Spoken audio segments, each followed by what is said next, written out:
आज सुबह संसद के बजट सत्र का 10वां दिन शुरू हुआ, लेकिन जैसे ही लोकसभा में क्वेश्चन आवर शुरू हुआ, माहौल अचानक गर्मा गया। दिल्ली के संसद भवन से लाइव यह दृश्य एक लोकतांत्रिक लड़ाई की तस्वीर पेश कर रहे हैं, जहां विपक्ष और सत्तारूढ़ दल के बीच संघर्ष सिर्फ मुद्दों का नहीं, बल्कि भाजपा के नेतृत्व वाले सरकार और कांग्रेस जैसे बड़े दलों के बीच संसदीय प्रक्रिया और लोकतंत्र के मूल सिद्धांतों पर भी टकराव बन गया है। बीते कुछ दिनों से लोकसभा में माहौल तनावपूर्ण रहा है। संसद के बजट सत्र की शुरुआत 2026 से 27 के बजट पर चर्चा और प्रश्नोत्तर के साथ अपेक्षित थी, लेकिन सबसे बड़ा तमाशा तब बना जब विपक्ष के वरिष्ठ नेता राहुल गांधी और कुछ अन्य नेताओं को motion of thanks to the president's address पर बोलने से रोका गया। इस बढ़ते विवाद ने सदन के संचालन को इतना प्रभावित किया कि आज कांग्रेस ने लोकसभा स्पीकर ओम बिरला के खिलाफ नो कॉन्फिडेंस मोशन लाने का निर्णय किया है। संसद का इतिहास देखकर पता चलता है कि स्पीकर सदन के प्रोसीडिंग्स को सुचारू रूप से चलाने वाले और न्यूट्रलिटी बनाए रखने वाले अधिकारी माने जाते हैं।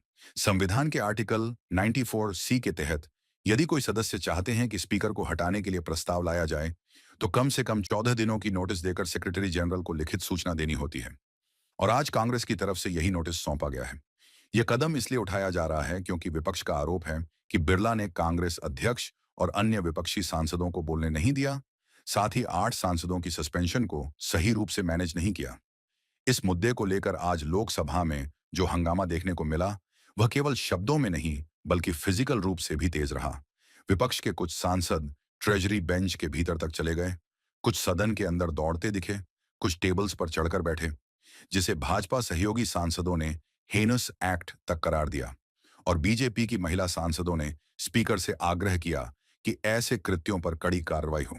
आज सुबह लोकसभा चेयर में पीसी मोहन बैठे थे और जैसे ही क्वेश्चन आवर शुरू हुआ, विरोधी सांसदों ने नारेबाजी शुरू कर दी। मोहन ने बताया कि कई एडजर्नमेंट मोशंस दिए गए, लेकिन स्पीकर ने उन सबको निरस्त कर दिया था। सदन को अंत में दोपहर 12 बजे तक के लिए एडजर्न कर दिया गया।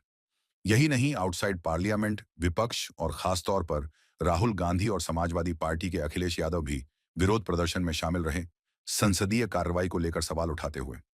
विपक्ष का कहना है कि पार्लियामेंट, जिसने आजादी के बाद लोकतांत्रिक बहस का मार्ग प्रदर्शित किया था, अब वो अपनी मूल पहचान खोता जा रहा है।